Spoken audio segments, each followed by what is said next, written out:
Bienvenidos a la revisión de la Agenda Económica PM de este martes acá en CNN Chile, que es histórica porque se informó un crecimiento de nuestro país que nunca antes había sido tan alto. Chile en 2021 creció 12%, para anotarlo y registrarlo. ¿Cómo se consiguió eso? Porque el Banco Central informó que el IMASEC de diciembre fue 10,1%, algo menos de lo que se esperaba. Como ya se completó el año, los invito a que veamos cómo fue el desarrollo de la actividad económica de 2021 en nuestro país. Lo comenzamos a revisar en la gráfica que hemos preparado. Como sabemos, enero y febrero comenzó con contracciones, 2,9 y 1,9%. Todavía teníamos el rezago de la fuerte crisis económica que hubo en 2020. Pero ya en marzo, crecimiento bastante importante, 6,3%. Y a partir de ahí comenzaron los crecimientos a dos dígitos que no se detuvieron nunca hasta diciembre. Abril, 14,7%. Mayo, junio y julio, lejos el mejor trimestre, que fue el segundo trimestre de este año, 19,1%.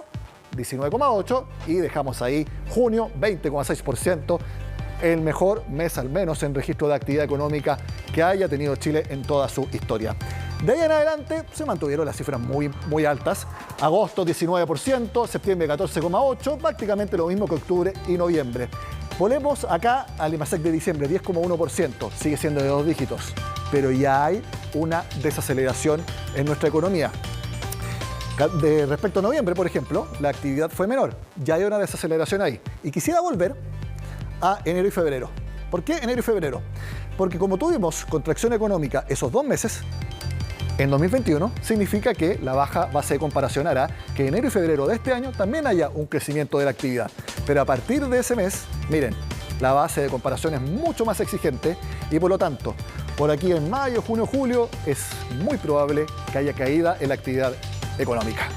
Esa es la realidad que vamos a tener durante 2022. Pero obviamente el gobierno destacó el 12% que creció nuestra economía durante 2021. El año 2021 terminó con dos buenas noticias. Nuestra economía creció con mucha fuerza, un 12%. La cifra más alta en muchas décadas en Chile y entre las más altas del mundo. Y este crecimiento nos ha permitido superar con creces los niveles de actividad que teníamos antes de la pandemia. Pero además nos ha permitido, junto a las políticas de incentivo al empleo del gobierno, recuperar 1,6 millones de empleos. Este año 2022 tenemos que seguir creciendo y creando más y mejores empleos para las familias y más y mejores oportunidades para las pymes. Nosotros creemos que podemos crecer un 4% este año si es que se dan ciertas cosas. Todavía los hogares tienen bastante liquidez en sus cuentas corrientes. Eso nos va a permitir de alguna forma mantener cierto perfil de consumo hacia adelante. En segundo lugar, nosotros tenemos un fuerte impulso de inversión pública en nuestro presupuesto. Tercero, se está recuperando el empleo de forma importante.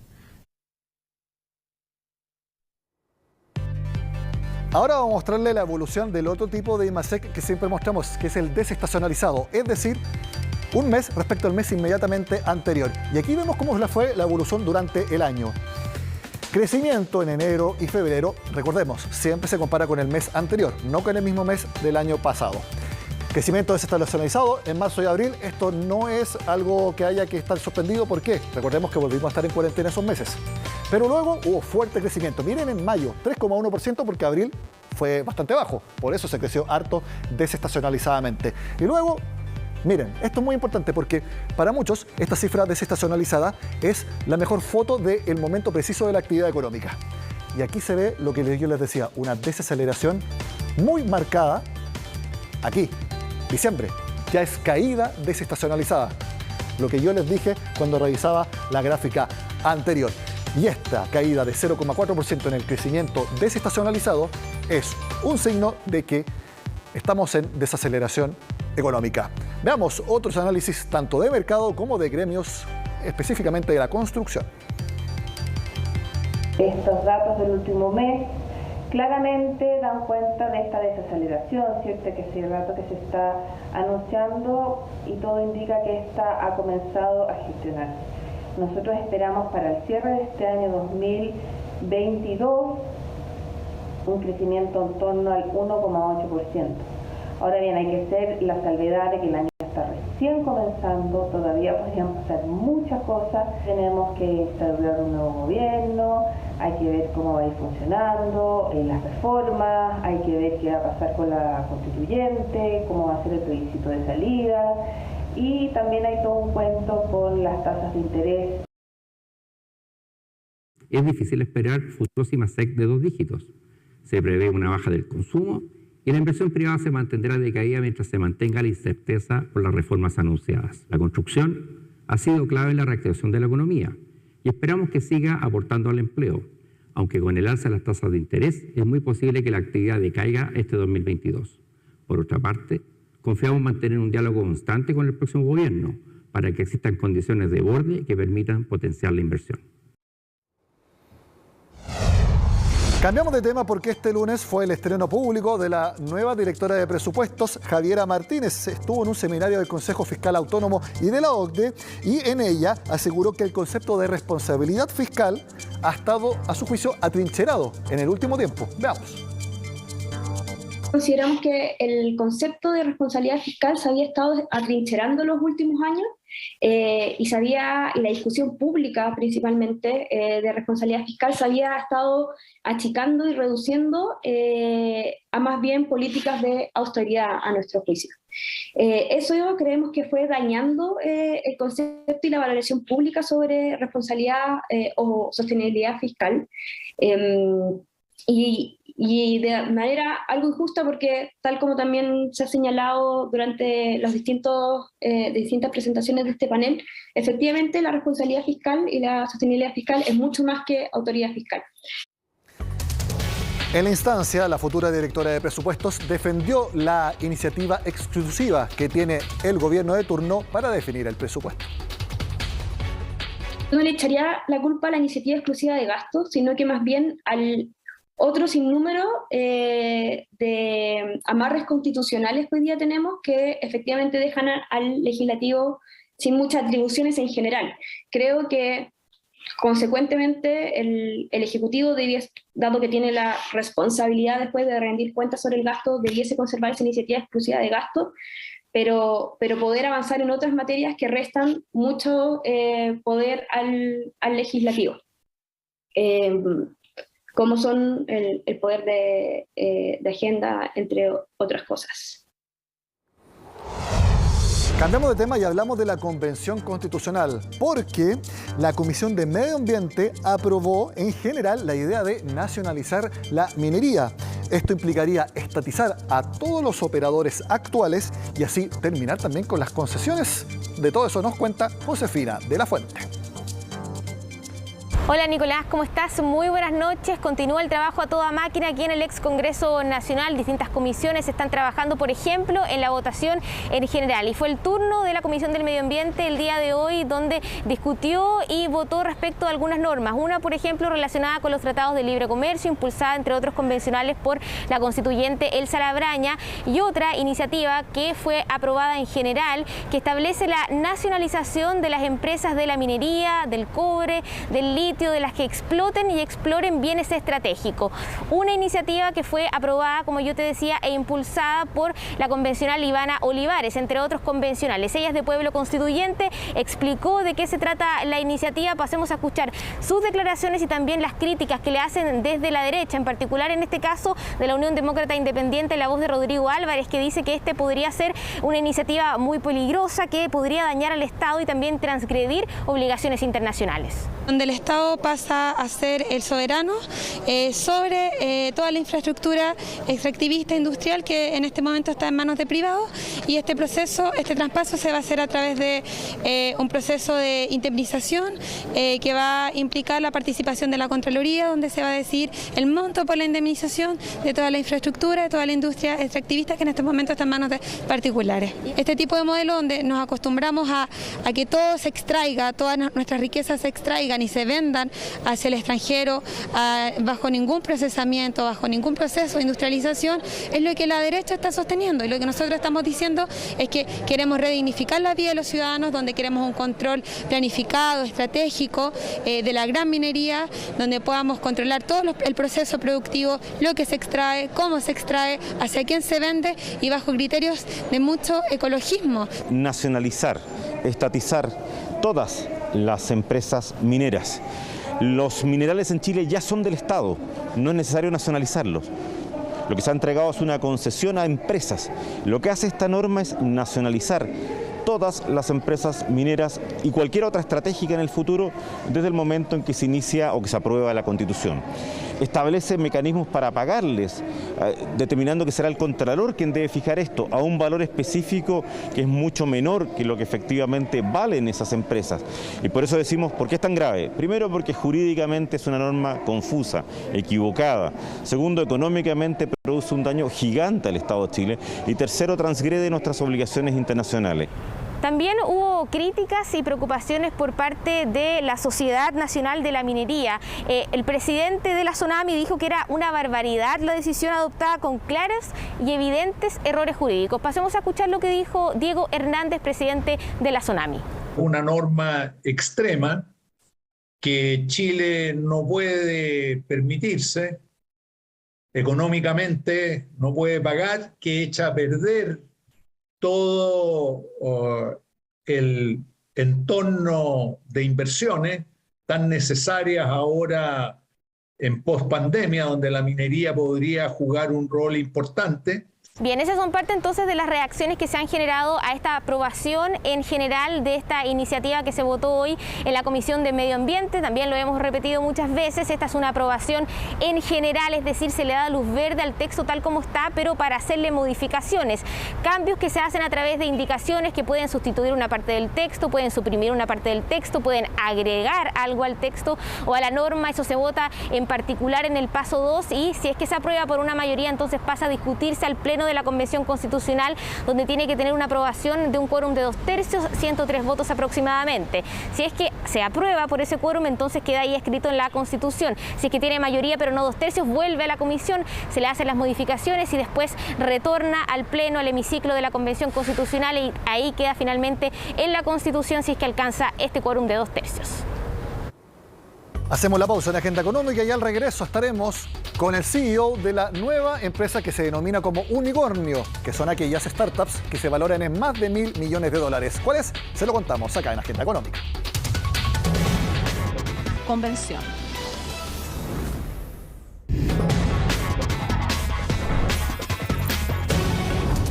Temprano esta mañana en Agenda Económica AM yo les dije que tendríamos en entrevista al CEO del nuevo unicornio de nuestro país y ahora cumplo con lo prometido. Ahí lo vemos, Eduardo de la Maggiora, CEO de Betterfly, la nueva startup que está valuada en más de $1.000 millones a partir de la última ronda de inversión que lograron cerrar. Eduardo, gracias por estar en Agenda Económica y felicitaciones por este nuevo logro. Muchas gracias por la invitación y feliz de estar aquí con ustedes hoy día. Eduardo, con la Serie C que ustedes cerraron no este martes, pero lo dieron a conocer este martes, lograron recaudar $125 millones, se suma a los $60 millones que lograron recaudar hace algunos meses, que nosotros mismos estábamos conversando acá en el programa. Ya tienen $200 millones de inversión, avaluados en más de $1.000 millones. Tú me mencionabas que ser unicornio, sí, es un hito, pero no es algo per se. Pero ahora, actualmente, ¿qué se siente tener una empresa fundada por ti que esté evaluada en esa cantidad de dinero que refleja, obviamente, el interés por invertir en ella?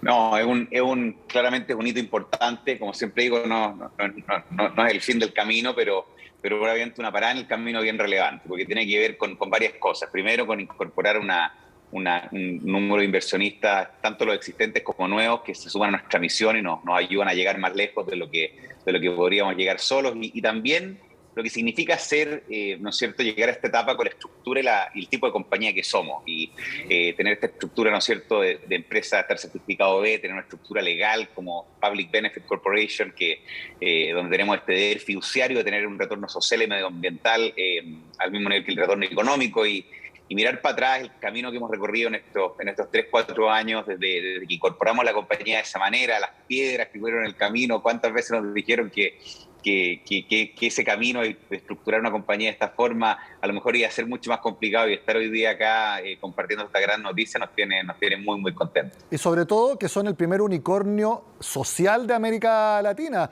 Ustedes son empresa B certificada, empresa B, que es una certificación que habla del objetivo social de ustedes como empresa, que entregan beneficios a, por ejemplo, quienes hacen deporte, a quienes hacen otro tipo de actividades muy comunes y que ustedes premian con beneficios, y a la vez entregan, por ejemplo, mejores seguros de vida, etcétera. Entonces, eso también es un hito importante que también inspira a startups nacionales. Así es. Mira, una de las cosas que más nos tiene contentos es poder haber llegado a este punto y de la manera que lo hicimos. Y tenemos, ¿no es cierto, una misión y una visión muy grande, que es proteger el futuro de 100 millones de personas al 2025. Tenemos esta plataforma que tiene prevención, propósito y protección, y donde el propósito juega un rol fundamental. Y lo que estamos haciendo es generar tecnología, soluciones para poder igualar la cancha, para poder ayudar a las personas a convertirse en esa mejor versión de sí mismos, pero de una manera bien distinta, que es empoderándolos, ayudar a los demás, ayudar al medio ambiente, y eso al final es lo que nos ha llevado hasta acá, lo que nos ha movido, lo que nos ha acelerado este crecimiento, y tener esta estructura es algo que sin duda espero que muchos repliquen, que muchos nos copien, porque creemos que el mundo se está moviendo hacia esa manera, hacia ese lugar, y sin duda es un reconocimiento muy importante el poder hacerlo de la manera como lo hicimos. Cuéntanos de qué países y quiénes son los nuevos inversionistas que aportaron estos 125 millones de dólares y qué les pidieron a ustedes o quizás qué les dijeron a ustedes que iban a hacer con estos recursos que los convencieron de aportar el capital. Sí, mira, una de las cosas que estamos bien orgullosos es que no solamente participaron en esta ronda los inversionistas que lideraron nuestra serie B de 60 millones y nuestra serie A de 20 millones hace un año atrás y 6 meses atrás respectivamente. Ambos participaron nuevamente, pero se sumaron una serie de inversionistas bien increíbles y bien particulares que tiene que ver no solamente con el capital, sino que también con el impacto. Por ejemplo, se sumó Lightrock, que es uno de los fondos de impacto más grandes del mundo, a nuestro cap table. ¿Y eso qué significa? Que ellos no solamente aportan capital, pero una serie de gobernanza para la compañía que, si quieres, exige, ¿no es cierto?, ciertos objetivos, ciertos KPIs que tienen que ver con no perder ese norte de propósito, no perder ese norte de generar impacto, y que el propósito social esté siempre al centro y adelante de todo lo que hagamos. Y fue bien increíble porque ellos nos decían, es su primera inversión en Chile, es su segunda o tercera inversión en Latinoamérica, que en el caso de Betterfly, cuando llegaron a la compañía, se sorprendieron porque al final fuimos nosotros los que les estábamos pidiendo venir con estos requisitos, y los requisitos ya de alguna manera los teníamos cumplidos al ser una compañía que estaba fundada de una manera socialmente central. Y eso para nosotros nos tiene muy contentos. Incluimos otros fondos también globales con presencia no solamente en Estados Unidos, pero también en Europa, donde queremos entrar. Y también incorporamos un fondo bien particular que se llama Angels, que tiene que ver con traer diversidad también al cap table. Tuvimos la suerte, y somos bien privilegiados, no solamente de levantar este capital, pero también de poder haber elegido qué fondos y qué tipo de fondos queríamos entregar y entrar a la compañía. Y como te decía, incluimos fondos de impacto, incluimos también fondos que trajeran diversidad a la compañía, y qué mejor hacerlo a través del cap table o a través de la inversión, y tenerlos ¿no es cierto?, como inversionistas de la compañía. Eduardo, tú has estado desde siempre en Betterfly, antes tenían otro nombre, incluso desde ahí nosotros hemos conversado con ustedes, pero siempre has liderado esta empresa. Con estos nuevos inversionistas que, como tú bien dices, entran también a tomar decisiones en Betterfly, ¿ustedes igual siguen forjando el futuro de la empresa, o ese rol ya es mucho más compartido y ya tienen que convencer a más personas dentro de la mesa directiva? No, totalmente nosotros seguimos empujando la visión y tomando las decisiones con respecto a la misión y la visión, y te diría que una de las características de estos inversionistas que entraron ahora y los que entraron ahora es confieran esta visión, esta misión a nivel no solamente conceptual, sino que también contractual, y tenemos el privilegio de no solamente recibir este capital, pero de poder seguir controlando, empujando y liderando esta compañía hacia todo lo que se viene. Yo siempre digo que si bien esto es un hito importante, estamos en los primeros 100 metros de los 3.8 kilómetros de nado, los 180 kilómetros de bicicleta y los 42 kilómetros de la maratón del Ironman completo. Y estamos recién empezando, así que esa flexibilidad y esa independencia para poder seguir empujando nuestra visión y nuestra misión es muy importante, y esta serie no lo cambia, simplemente lo amplifica y nos permite llegar de una manera mucho más acelerada a ese norte, a ese gran norte que tenemos de proteger el futuro de 100 millones de personas. La siguiente pregunta es más bien personal. Cada vez que uno habla, por ejemplo, de ustedes, de Notco, de Corner Shop u otras empresas que se terminan transformando en unicornios, muchas veces uno escucha, esos gallos se forraron, son millonarios para toda la vida, tienen su vida hecha. ¿Cómo ustedes manejan también ese hecho de que en verdad la participación que tienen ustedes pueden vender la empresa y vivir de eso el resto de sus vidas? ¿Cuál es la sensación que tienen al respecto? ¿O ustedes siguen igual, quieren seguir haciendo que su negocio crezca, siguen sintiéndose como verdaderos trabajadores de su startup? ¿Cómo manejan esos números tan altos que para cualquier persona obviamente se podría marear? Mira, yo creo que al final tiene que ver con la pregunta de por qué uno está haciendo lo que está haciendo. Yo creo que los ejemplos que tú mencionaste, Notco, Corner Shop y muchos otros unicornios alrededor del mundo, si hay algo que tienen en común es que los fundadores y los equipos que están partiendo no lo están haciendo por el hecho de ser unicornio, ¿no? Y si bien es un resultado, ¿no es cierto?, las valorizaciones y los levantamientos de capital, al final uno lo hace por algo mucho más allá. Y en el caso mío, yo creo que compartí un par de veces la historia de por qué comencé esta compañía, por qué estoy empujando lo que estamos haciendo, y sin entrar en mucho detalle, tiene que ver con cosas totalmente no relacionadas con ser unicornio o los incentivos económicos y financieros, pero tiene que ver con la oportunidad de poder usar la tecnología, usar la experiencia, usar el gran equipo humano que tenemos para poder generar un cambio en el mundo, para poder generar soluciones que permitan igualar la cancha, que permitan democratizar una serie de cosas que son accesibles para pocos y hacerlos accesibles a muchos. Y eso es lo que nos prende, eso es lo que nos motiva, eso es lo que a mí personalmente me inspira. Y esto es como una bola de nieve, porque entre más uno va creciendo, más impacto va generando, y eso se va retroalimentando y llega con más energía, más fuerza.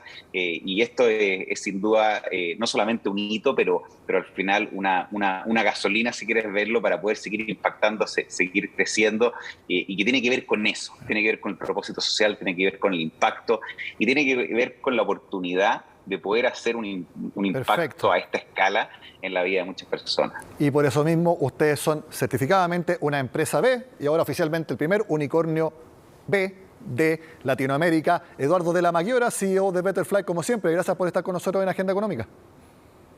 Muchas gracias por la invitación. Un abrazo. De esta manera terminamos la Agenda Económica de este martes. Sigan con nosotros acá en CNN Chile.